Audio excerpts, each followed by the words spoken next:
So, as I mentioned, welcome to the National Fellows Online Lecture Series. Um, just as information for next week, we will be having the topic concussion in sport with Dr. Jay Clugston and moderator Dr. Craig Pillay. So that will be next Wednesday night, October 22nd at 8:30 p.m. But tonight, I'm super excited to introduce you to Dr. Brook Choulet.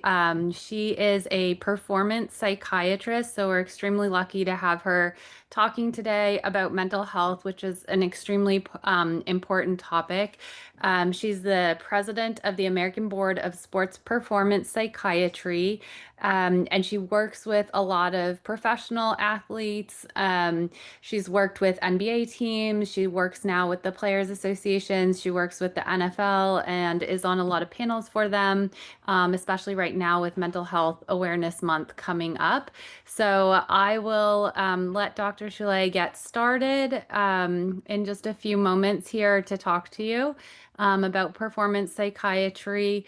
But just to go over a couple of the goals for the evening. So this educational content is really supposed to be an adjunct to what you're learning in fellowship, and really to help prepare you for your CAQ exam more than anything. We are always looking for input. So if there's certain topics you really want to hear about, certain speakers that you know at your own institutions, feel free to give us feedback and let us know who's out there and who can talk on some excellent topics. We're always open to suggestions for this. And we do have a QR code. Let me just move my pictures here, but you can scan this QR code that will bring up that suggestion form for you. And then you'll be able to give us your input for this. So I'm really excited to be here with you guys, especially because this is my first talk back after having our second baby 4 weeks ago. So I'm excited to be here and talking with you all tonight. I absolutely love what I do, as you could probably tell by me being back to work now, and I started back 2 weeks ago.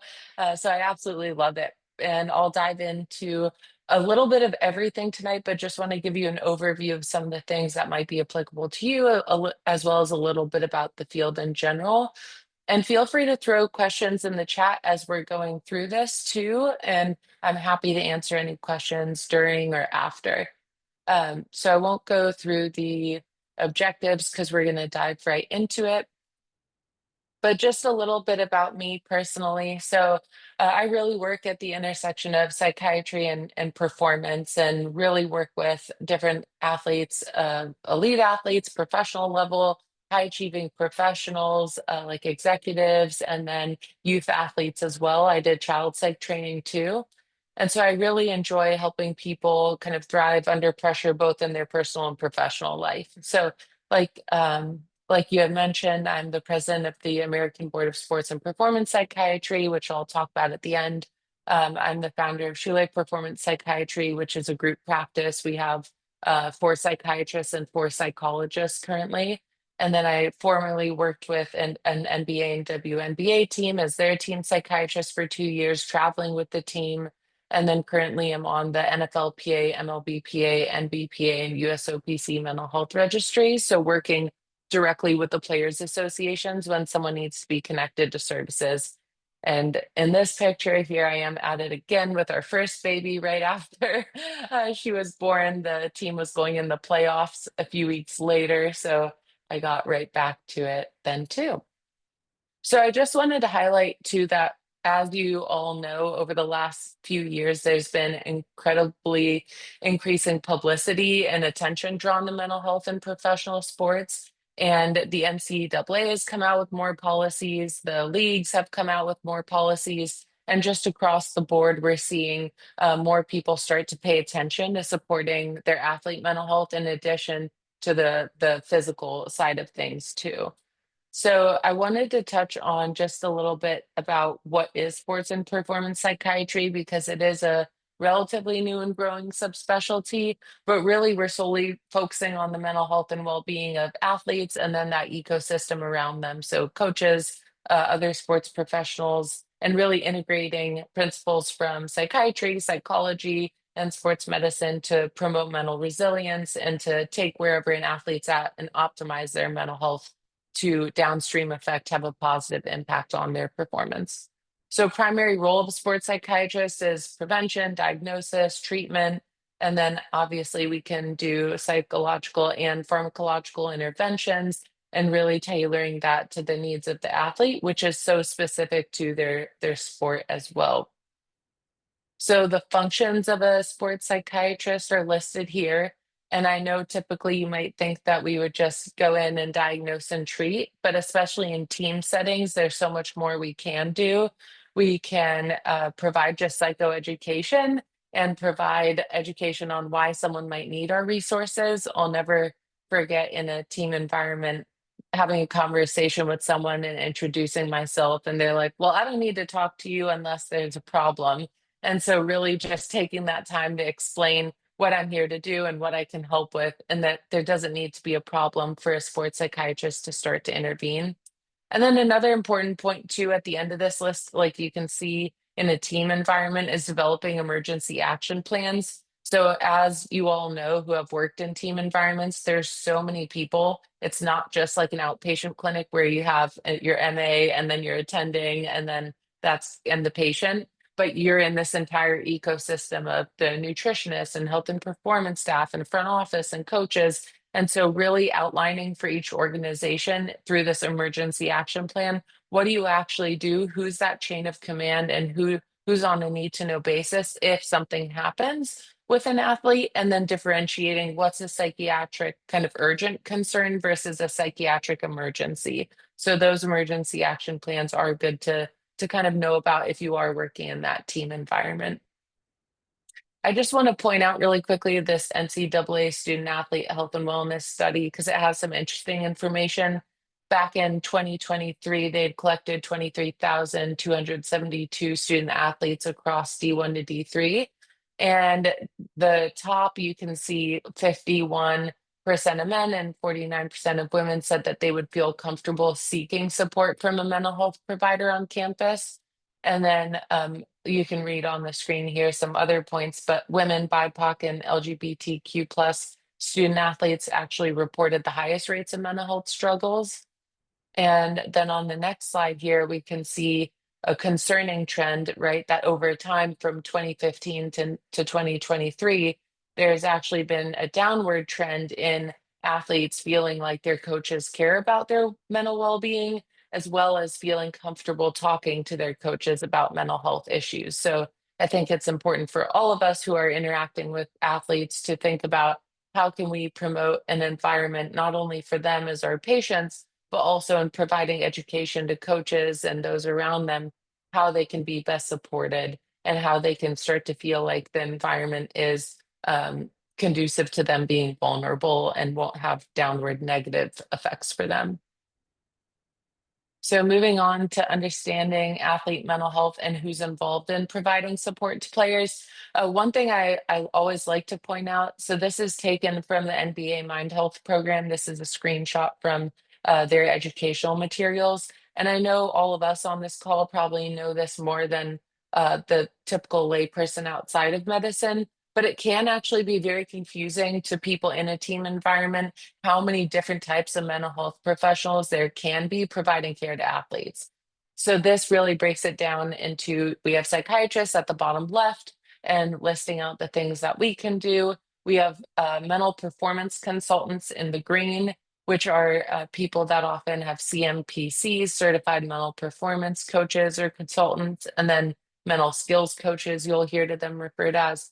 And then at the top, we have mental health providers, which could be your licensed psychologist, social worker, therapist, and then what all three professions can do in the middle. So it is important also, if you're working in a team environment, to understand which of these resources, if any of them, you have available, and then understanding how they all work together. So obviously, psychiatrists would come in and help with medication management if necessary, but you may encounter a team that maybe only has a psychiatrist that's also doing psychotherapy. So just getting to understand the different people involved can be helpful. So just touching on unique stressors and pressures faced by athletes, I don't think any of this is a surprise to us, but what I really want to emphasize is that having a good understanding of these is essential for providing effective mental health support to athletes. So I can't tell you how many conversations I have with athletes, especially at a professional level, whose salaries are public, to have constant demands from family, right, and financial support, balancing them being present at home in their personal life versus balancing their sport and their athletic ability. Media and public attention, financial pressures, all of these things can impact their performance when they show up on a quarter field. So it's important to have an understanding of all the pieces that you might not see present to you physically in front of you from an injury standpoint, but thinking about what other stressors or things might be going on in their life. So just wanted to highlight a few good articles that you can come back to. The prevalence of mental health problems in elite athletes. This research kind of indicated that athletes, especially those in high pressure sports, are at a heightened risk of experiencing anxiety disorders, and found that the lifetime prevalence of mental health problems was 51%, with average slightly more in female athletes than male athletes. And then symptoms often manifested at a young age, 50% between the ages of 17 and 21, which what age is that but collegiate sports? So especially those working with collegiate athletes, really thinking about what are the stressors that might be going on, and if there is something behavior that's atypical for them, is that, the first episode of psychosis or bipolar disorder? So always keeping those things in the back of your mind too, depending on the age group of the athlete that you're working with, is helpful. So impact of mental health on athletic performance. I mean, this is huge. So mental health concerns can definitely impact an athlete's adherence to rehab protocols following injuries. It can impact their performance when they get out, even when they're healthy. But a lot of athletes I work with will have that kind of performance anxiety, and a lot of people will think, well, what's the difference between typical anxiety, like the typical pregame nerves, versus performance anxiety? And I would say when it really starts to cause dysfunction to their day to day life. So if all of a sudden they totally miss a pass that they would have otherwise caught because they were so anxious, and now it's starting to cause disruption and dysfunction to their daily functioning. You can also see mental health conditions affect concentration, focus, struggle with motivation and drive, impaired decision making. So, really, if you can have a good understanding of some red flags to look out for with mental health concerns in athletes, you might be able to help get them to services or even help them in your appointment to help them start to untangle what might be going on and get them to the right referral or specialist. And also, in a team setting, one person that's struggling that might be a star player can really lead a domino effect and further disruption in a team setting, causing disruptions to team cohesion and impacting overall team performance too. So that is also important to keep in mind. Common mental health conditions and risk factors in athletes. I mean, Kevin Love is one of the biggest kind of vocal advocates for mental health in professional basketball, at least. He has talked about his panic attack during the finals. He's talked about mental health struggles over the years. So he's someone I really respect and value for how much he's kind of come out and been vulnerable with his story. So starting with depression, again, I won't kind of go too far into these, but really taking time to think about how you might pick up on an athlete with depression in your office. Is it that they seem really tired and not motivated? Do they seem hopeless all of a sudden, even though they might have a minor injury with a very positive prognosis? How are they presenting to you, and how is it different than before?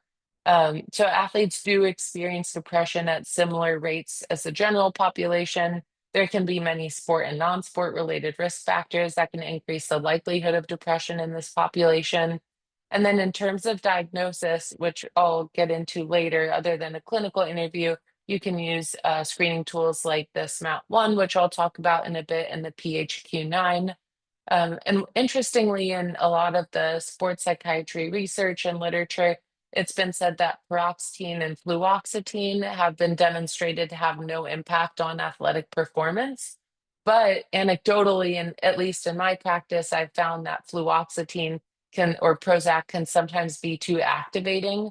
And so people might have increased irritability or increased anxiety with starting that medication. So again, that's what the literature shows, but anecdotally, people might have different experiences. But in the article, it did say that 63% of sports psychiatrists did have a preference for fluoxetine compared to other drugs due to lack of weight gain as a side effect. So again, we want to think about what side effects could impact an athlete's performance. And so one big concern is always weight.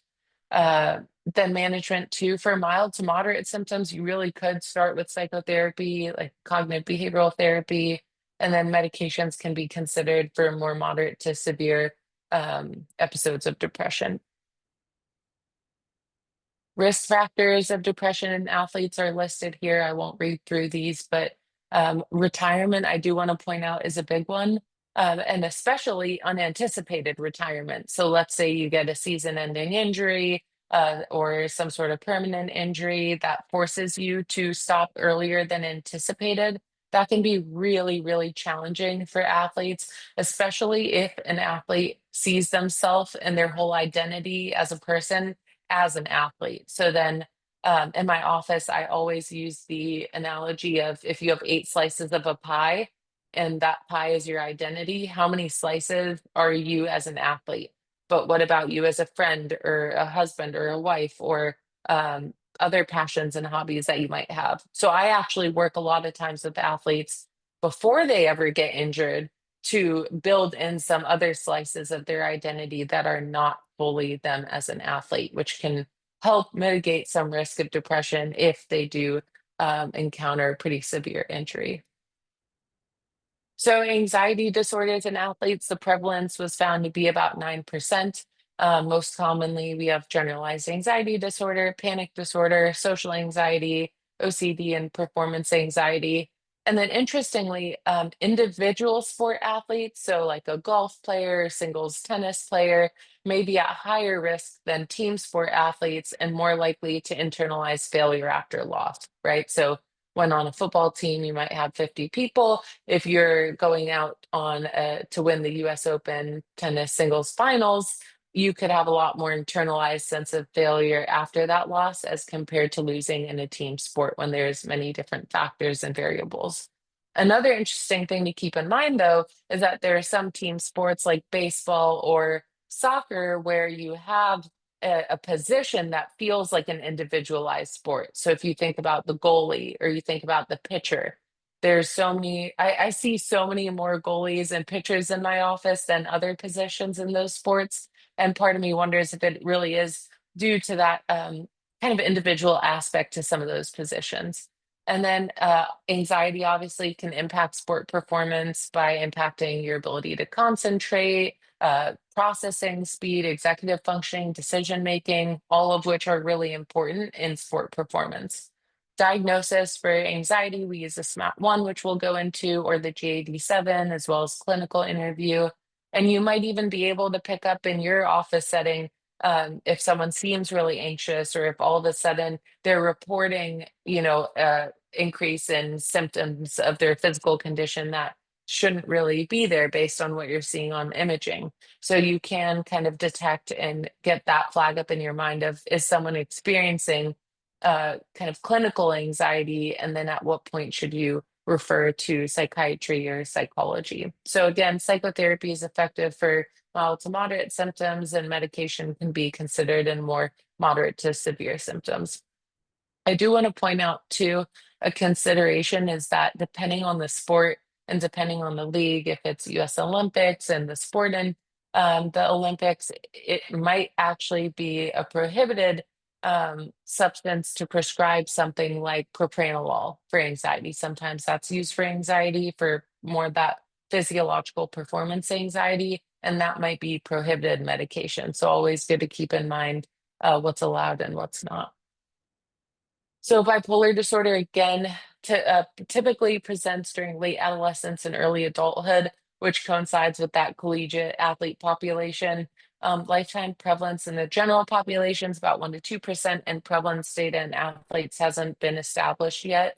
But really, another thing to keep in mind too is that anabolic steroid use that maybe recreationally people might use, or collegiate and professional athletes who are not supposed to be using it. If someone's using anabolic steroids, it can present with mood disturbances like bipolar disorder. So another interesting thing to keep in mind is if someone doesn't visibly look like they're using steroids, those psych symptoms can actually manifest within the first week of use. So that is something to always screen for and consider, even if they don't look like they're using steroids. So 5 to 12% of steroid users do actually meet criteria for a manic episode, and 10 to 20% have demonstrated subthreshold manic, like more hypomanic symptoms. And a history of anabolic steroid use doesn't exclude, though, the possibility of a pre-existing bipolar disorder too. So in one of these articles up here, 58% of sports psychiatrists preferred valproic acid or Depakote for mood stabilization, which is interesting because that has a lot of side effects too. And then ADHD, I love seeing athletes with ADHD because it typically goes one of two ways. There's some kind of evidence that ADHD symptoms might actually help or enhance sport performance. So if you think about something more impulsive like basketball, where you have to make a quick decision, catch the ball, throw the ball, shoot a basket, those things might actually be helped by someone's untreated ADHD symptoms. But then I've also anecdotally seen patients who, like more typical ADHD presentation, they're zoning out while their coach is talking, they're showing up late to practice, forgetting their gear. So it is interesting that I have some athletes that treat their ADHD outside of their sport. So when they're, reviewing film or working on paperwork or doing other kind of administrative things, but then some really do require it in sport too. So again, those are controlled substances and prohibited, so you do have to go through a therapeutic use exemption process, and that's very variable depending on the league.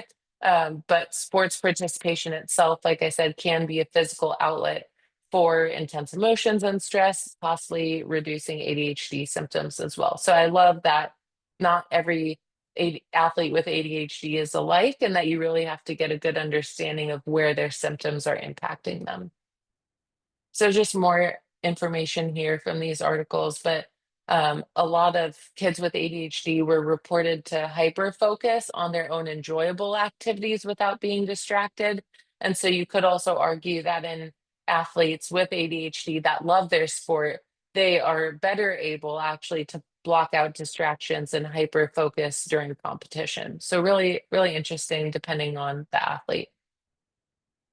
And then again, considerations in management, we kind of just talked about, but being really aware of the league's requirements for TUEs when prescribing a prohibited substance. And it's better to be safe than sorry. So if I'm not sure of a specific sport or team's rules or requirements, I'll hold off on prescribing and even sending in that prescription until I talk with someone in charge who could give me more information. And then I'm actually not going to dive into substance use and eating disorder today, because that would be a whole talk in and of itself in athletes. But I did want to point out, as a sports psychiatrist, that these are things that we have to be aware of and look for as well. But definitely marijuana and that's impact on an athlete, that, if you are seeing a younger athlete with ADHD type symptoms, screening for marijuana use, and really keeping in mind the screening for potential eating disorders, or when athletes are coming into your office and you're noticing their weights dropping, maybe asking some brief screening questions about that too would be helpful. So diving into screening assessments now, it's really important to routinely screen for mental health issues, especially in team settings. Early detection's way better than late detection and coming in when things are in crisis mode. And then it can really help prevent performance decline and just overall promote an athlete's well-being. So, routine mental health screenings really do allow for early detection of mental health issues in athletes, allowing you to get them over to psych services quickly. And then it can also help, if you catch it at an early stage, obviously prevent the exacerbation of symptoms and improve treatment outcomes and potentially improve the results of their performance on the team as well. I'm a big fan and proponent. Any team I talk to, I will always ask and encourage them and ask about their routine mental health screening, not only at the beginning of the season, but preferably mid-season, end of season, and then also after an injury too. So this is the SMAT one I kept referring to, but this is a standardized assessment tool aimed to identify at an early stage elite athletes 16 years and older, potentially at risk or already experiencing mental health symptoms and disorders. So it includes like multiple pages. This is just a screenshot of the first page, but it really screens for different symptoms and disorders like anxiety, depression, sleep, alcohol and drug misuse, disordered eating. So you may be thinking, when should this be used? Ideally, it's administered before a competition period, so before a season, as well as the middle and the end of a season, and then also when any significant event occurs, such as an injury. But it is lengthy, but very good. And I highly recommend at least familiarizing yourself with the questions on it too. I love this athlete sleep screening questionnaire, the ASSQ. When I was in a team environment, I was told I had 5 minutes with every player. And yes, I could have done a PHQ-9 and a G87 to get some preliminary information on their anxiety and depression.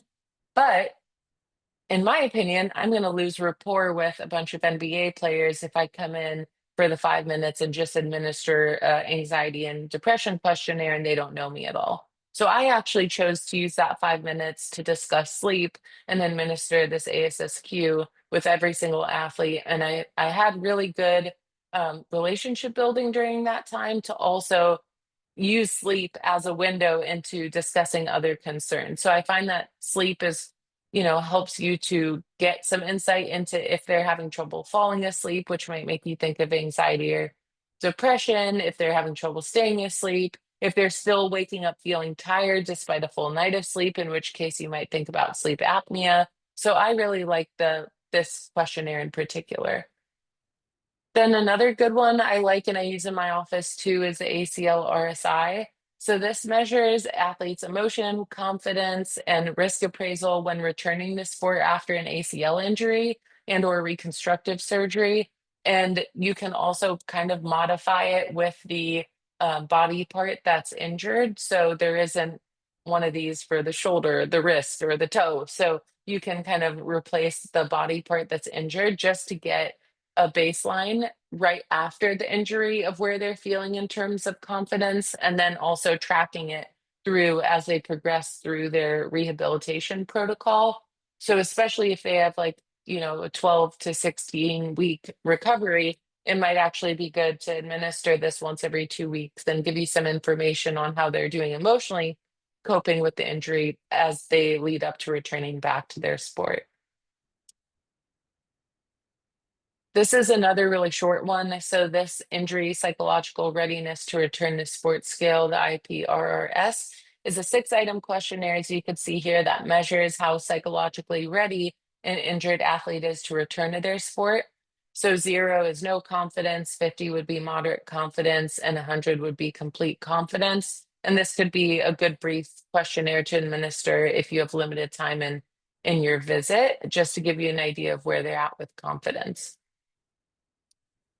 So treatment and management, really for us in psychiatry, pharmacotherapy is helpful. The role of medication really is to alleviate symptoms, stabilize mood, and then improve overall functioning. So commonly, we prescribe antidepressants like SSRIs, SNRIs, mood stabilizers for those with bipolar disorder, and then stimulants to treat ADHD. Again, these are just a few of many examples, but really the biggest consideration in athletes is considering the impact of the medication on their performance, their recovery, and then also thinking about anti-doping regulations. And then we really have to all collaborate together, right? So between the sports psychiatrist, sports medicine physicians, the athletic trainer, and really be on the same page about what that athlete's on, what their recovery is looking like if they're injured, and then how the sports psychiatrist is addressing some of those more behind the scenes emotional things that might be going on or confidence impacting how they then show up to you in your office visit as a sports medicine doc. So just ways to think about working together. And then psychotherapy is a huge one. A lot of other psychiatrists will ask, like, well, what kind of therapy do you do with professional athletes? And the answer is it's really no different than the kind of therapy we do with everyone else. So, with those athletes that might think I'm never going to be good enough, or I always miss my shots, or I'm never going to get enough playing time, really starting to unravel those cognitive distortions and helping them identify how those negative thoughts impact their emotions and then downstream impact their behaviors can be really powerful. So the answer is it's not magic. It's the same therapy we do with non-athlete patients, but it can be really, really impactful. So mental skills training is just an added bonus, and this could be its own talk in and of itself. But if you have an athlete that's, in a healthy place from a mental health standpoint, but they're really looking to elevate their game, really thinking about how you can help assist them with mental skills, asking them even like, what's your pregame routine? How do you warm up? Do you have the same routine? Are you nervous and trying to downregulate before competition, or are you too chill and need to upregulate? So all those things can be helpful, especially for me as a sports psychiatrist to get that information. And then I really like this graphic. I actually plastered this all over the locker room and laminated it because I feel like athletes do well with more like simplified and non-clinical terms. So I really like the color coordination of this. But thinking about where your performance is and how can you move up towards green, why did you move down towards orange or red, I think this can help open up that conversation. So just like a quick one slide interview overview on mental skills training, but really focusing on goal setting, confidence, relaxation, all these different things. Even though this picture looks super old, it's the best one I can find that I like that integrates all those things together.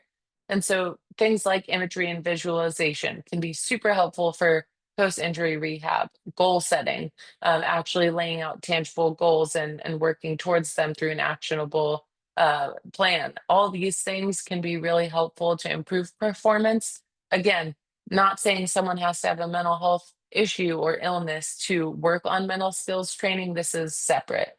So really differentiating the mental performance from the mental health for athletes is helpful as well. So just talking about the intersection here of where sports medicine and sports psychiatry meet, I really like this diagram. You can take a look at this for a second. Really, this lays out all the people involved in an athlete's care, which is a lot, right? So it's different than your, outpatient clinic. If you're not a part of a team, you might just be seeing individuals and youth athletes and working with their parents. But in team environments, there are a lot of people involved in care. And so really making sure there's open communication between anyone that's prescribing is helpful. So if in your team environment there is a team psychiatrist or there is a specialist prescribing, just making sure that everyone's communicating with each other and the athletic trainer really makes a big difference. And again, we all have shared goals. We all want to optimize performance for our athletes. We all want to help them recover from injury. And so, as sports medicine physicians, hopefully, this talk helps you recognize some mental health red flags early, things to be thinking about that might be going on. So, if someone's showing up late for their appointments and seems disinterested, it may not be because they have attitude or don't want to be there. They could be experiencing clinical depression. Same thing with like coaches all the time will complain about maybe an athlete's running late or they're constantly forgetting their gear. They seem like they're checked out and don't care. Well, is that ADHD? So always thinking about what could be going on from a psychiatric perspective can be helpful. And just some examples, like in ACL rehab, sports psychiatrists can be helpful in addressing depressive symptoms, that feeling of lost identity. Same with overuse injuries, screening for anxiety and perfectionism, and sleep and recovery, incorporating routines that promote relaxation and downregulation. And something interesting that I screen for as a psychiatrist with athletes specifically, which helps gives a window into their mental health functioning is, about film review. How many hours do you spend watching your own film or watching team film? And is that an indication of perfectionism or anxiety or OCD, and really start to unravel some of those other things that might not be visible, like a sports medicine injury. So again, team collaboration is important. Educating and training each other, like we're doing tonight, is important.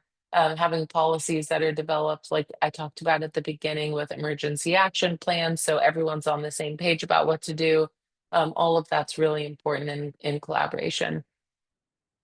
And just two really quick case examples too. College pitcher post UCL repair with performance anxiety. So in your office, you might see that they have a full physical recovery, but hesitant to throw. Different reports of just feeling tight or discomfort, avoiding simulated games, having more irritability.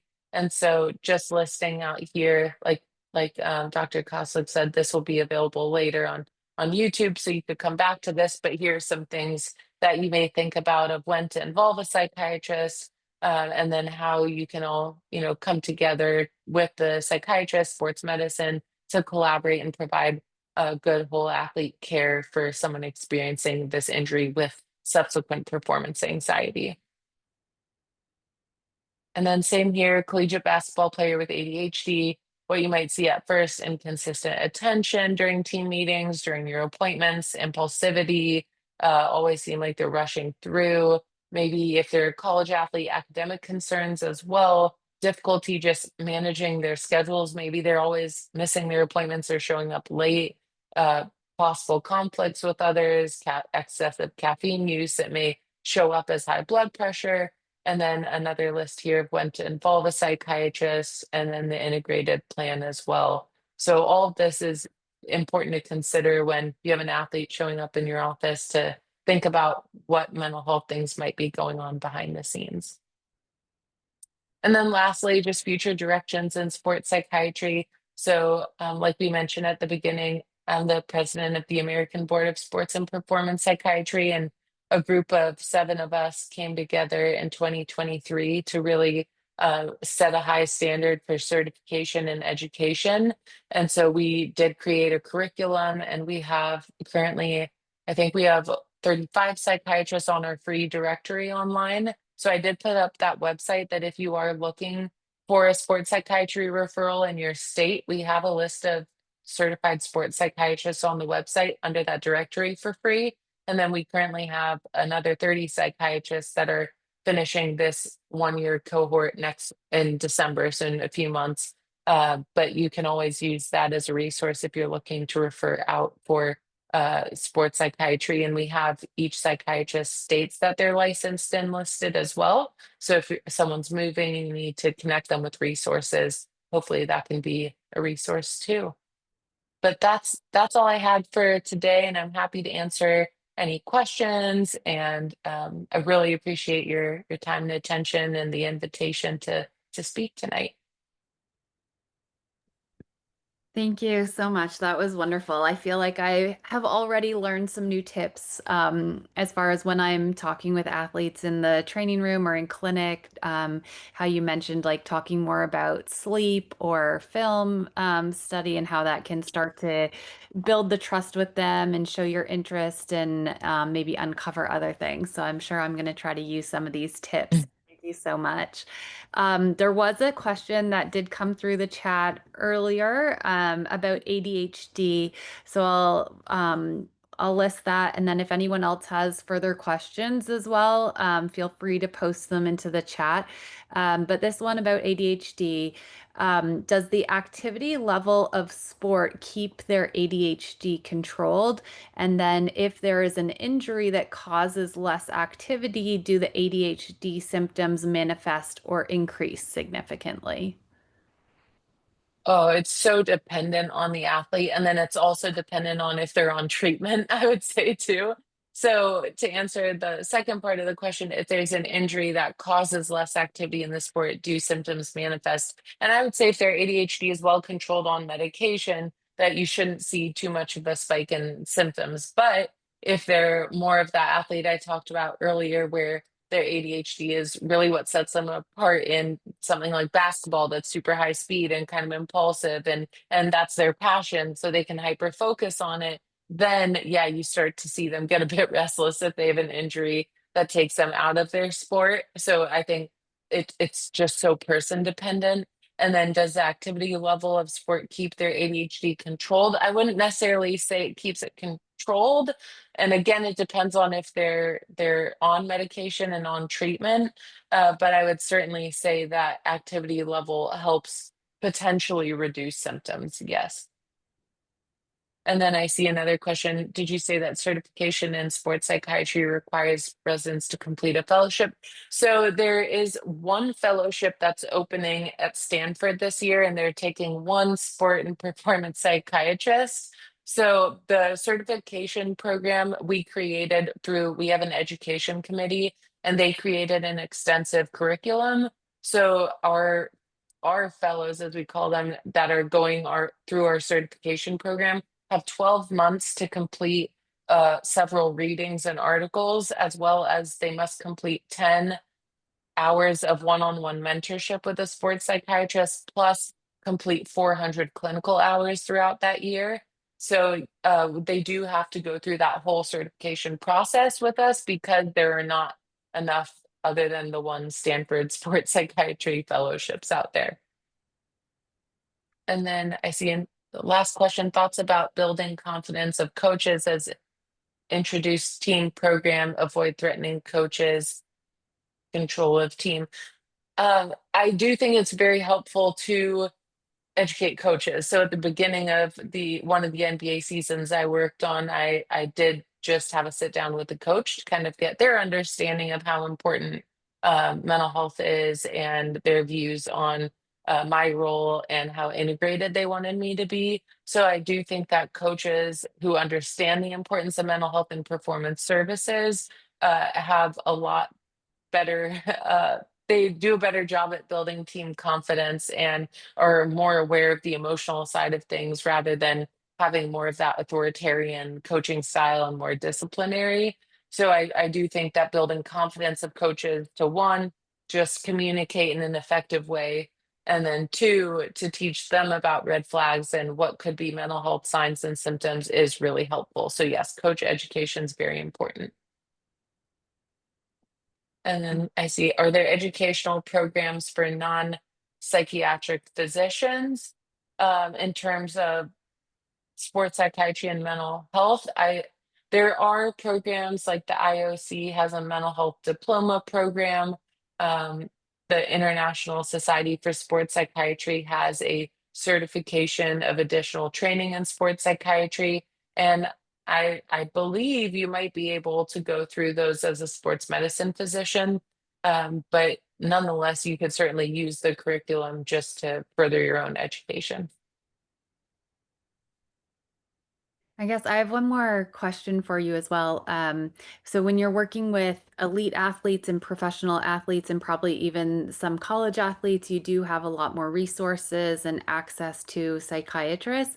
Do you have, I guess, advice or ways to help screen like our youth athletes that are coming to us in clinic and we don't necessarily have a lot of contact points with them with their athletic trainers and it's really you're relying on them coming back to you. But if they do have a big injury like stress fractures, ACL tears, maybe even a concussion that's setting them out for a while, do you recommend doing some sort of screening or get them to a psychiatrist early? It really depends on the person, but I think like ACL injury, using that ACL RSI is really helpful. So right after the injury, and then a few weeks later, that could even be something that you have your MA or front office give to them in the waiting room while they're waiting, and have the MA take that back to you. So that's something really easy, and it takes just a few minutes to really monitor their progress over time. So I definitely recommend that. And then you could also use that IPRRS scale, that psychological readiness to return to sport. So again, tracking at each appointment as they're getting closer to returning to their sport takes 30 seconds to administer, like just asking some of those questions. You could ask, how are you feeling just from a confidence standpoint getting back out? Are you worried about re-injury? What are some of the worries you have about getting back to your sport? And just picking up, like, do they list several worries? Do they say, oh, I'm not worried at all. I just can't wait to get back out. So I think some of those open-ended questions, how are you sleeping, can give you a little window into what might be going on behind the scenes too.